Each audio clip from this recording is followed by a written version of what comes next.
Well, this is interesting. You see, because now these guys went on and they designed a Declaration of Independence. Now, and all this stuff, this is pretty wild. Because they said, listen, we don't want to have any of these problems like they had over in Europe. We don't want to have any of this external control stuff. Is this fun or what? Thomas Jefferson, I believe, is the father of our government. Washington is the father of our country. But the government pretty much was designed by Thomas Jefferson. Thomas Jefferson was a student of John Locke. John Locke was an old Presbyterian over in England, and he did a lot of writing on this business of internal control stuff. This is not my idea. Okay. Okay, and what he said was that, well, a lot of this stuff, but he went into Isaiah chapter 22, verse 11, and it said that God is my lawmaker, my judge, and my king.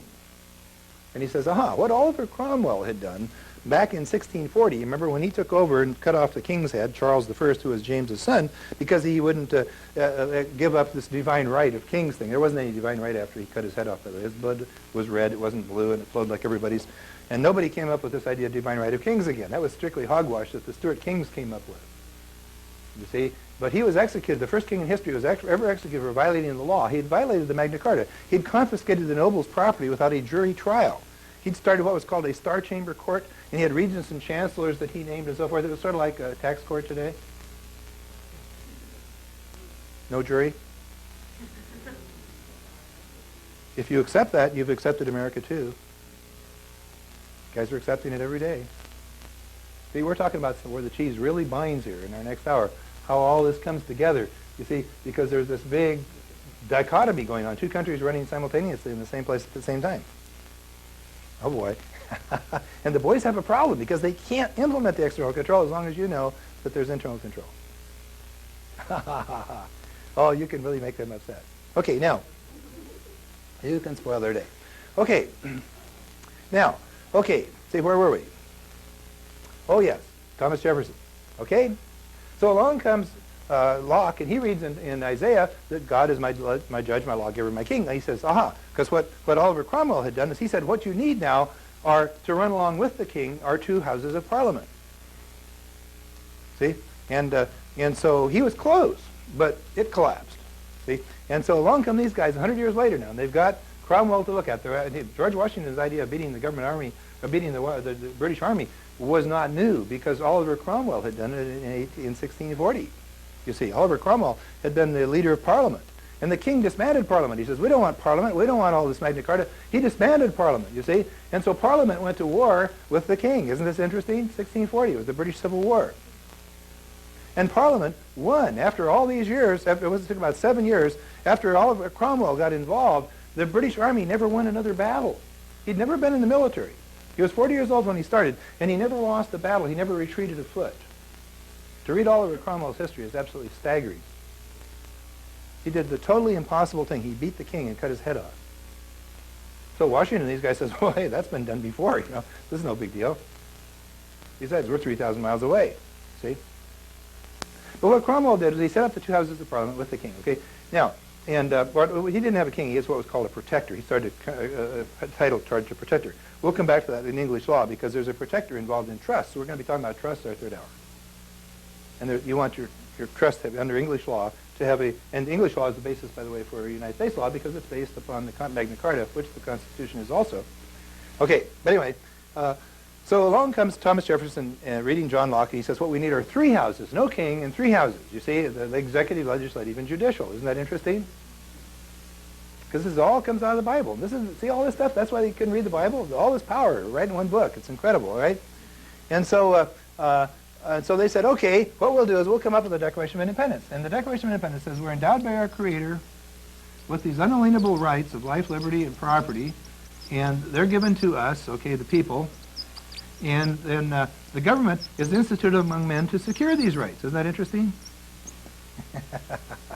Now, what made this so interesting, it was exactly upside down from all previous history. Just turn this thing around, and you've got everything that happened before. You see?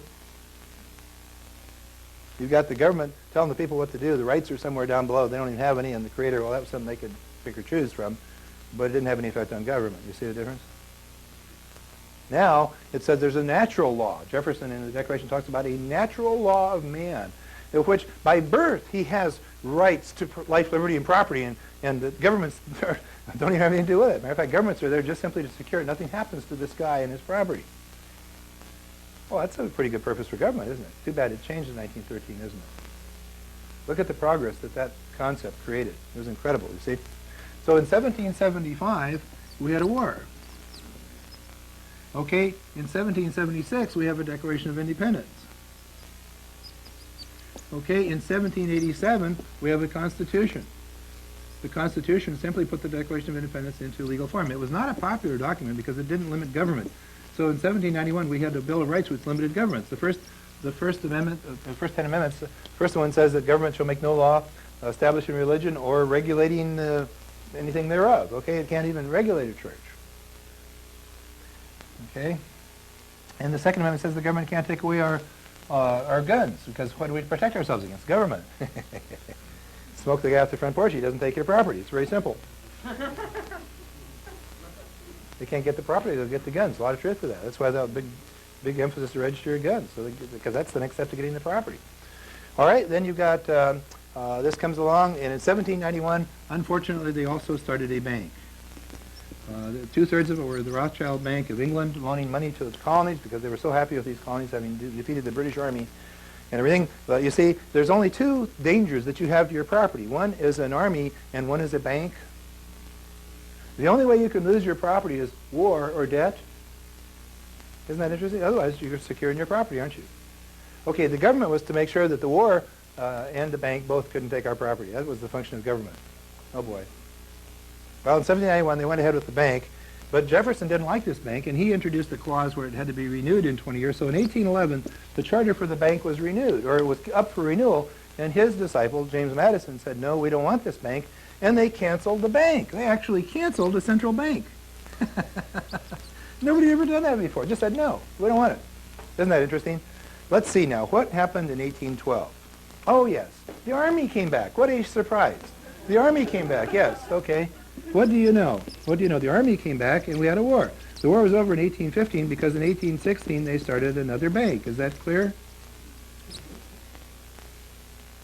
I'm skipping a lot of history. There's a lot of details that are interesting here, but we just don't have time to go into them. Let's see if I can get another blue pen, or are we out of them here? Maybe I'll just write with a black one. I don't like black, but the blue's kind of going on us.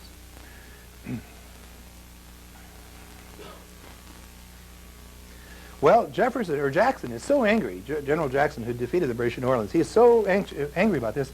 In 1828, he runs for the presidency, and in good grief. Well, let's see, I'll take a bunch of them here. Maybe one of these works. If I get one that works, I'll put the pile down. Okay. Okay, he was so angry that in 1832, he cancels the bank. No bank. Is that interesting?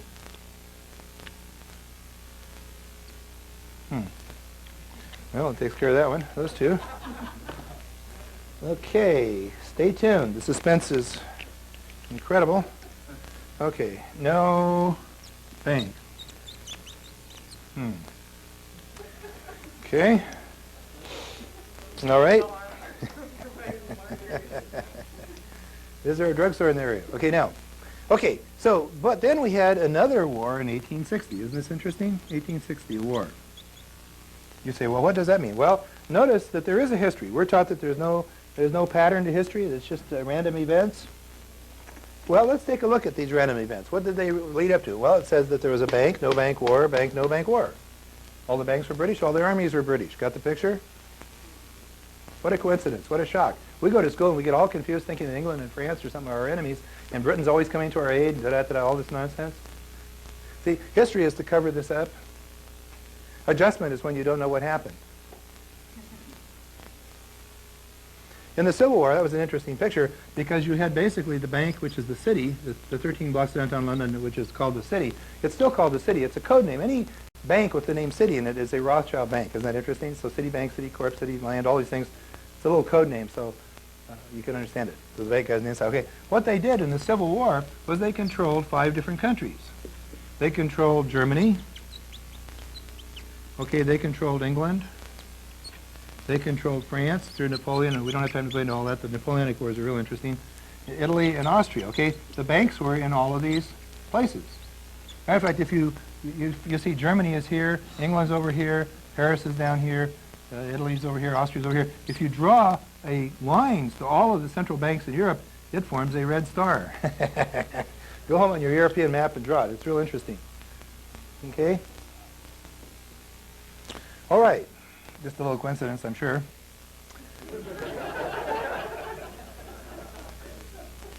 George Catlin Marshall was a big hero in 1940 because he designed our headquarters for our armed services. And it's a place east of Washington, D.C., and it's called a Pentagon. And we have a star in this country, don't we? Is this fun? George was really a great guy. We'll get into George maybe a little bit later if we have time. Okay, notice there are two countries missing in the Civil War, the United States and Russia. These two countries got together and defeated the bank in 1860. We'll come to that later. We won't get into that right now. We're going to go back a little bit and talk some more here. Okay, about this. The bank did not have the control over the country that it wanted because there was no central bank here. Matter of fact, that's why the war was fought. We wouldn't accept a central bank. We now understand history. The rest is details. Okay? It's like flying over the Grand Canyon. You've now seen it. If you want to go back with a pack mule and a little hammer and some, whatever you can, because there's a lot more to it, but you've seen it. You now know what Grand Canyon looks like. Okay? Now, so that's history. Okay, history is simply the money. Okay? Now, unfortunately, this is not all that took place during this period of time, because over in Bavaria in 1776, the boys in the bank realized that they could not conquer countries through military control. This just would not work. So in 1776, actually back in 1462, Ignatius Loyola had begun an organization called the Illuminati. The Illuminati was a part, and he also was the creator of the Jesuit order. The Jesuit order has been in and out of favor with the Pope for centuries. And it's called, they have what's called the Black Mass and a few things like this. They do some things the Pope doesn't like, including run the Vatican Bank. And if you really want to see a very, very good motion picture on the subject, it's Godfather 3.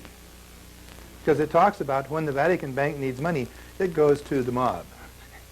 Now, what happens with the mob? Well, it has a guy that has a chair now on the bank, doesn't it? See, and what happens? So forth and so on. Because it's an interesting intermixture of bank and or church and non-church play. Okay.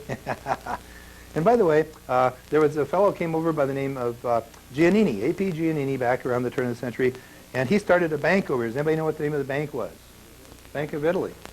It was the Bank of Italy. And in the 20s, they had a name change. What's it called today? Bank of America. Is this fun? Got it? See, the boys are still playing, aren't they? Okay. It is not as strong as a bank as it used to be, because a couple of years ago, until Clausen came back from his meeting with the Trilateral, his chair on the Trilateral Commission and so forth, the bank was going into debt. You remember that? They were almost broke here about 4 years ago.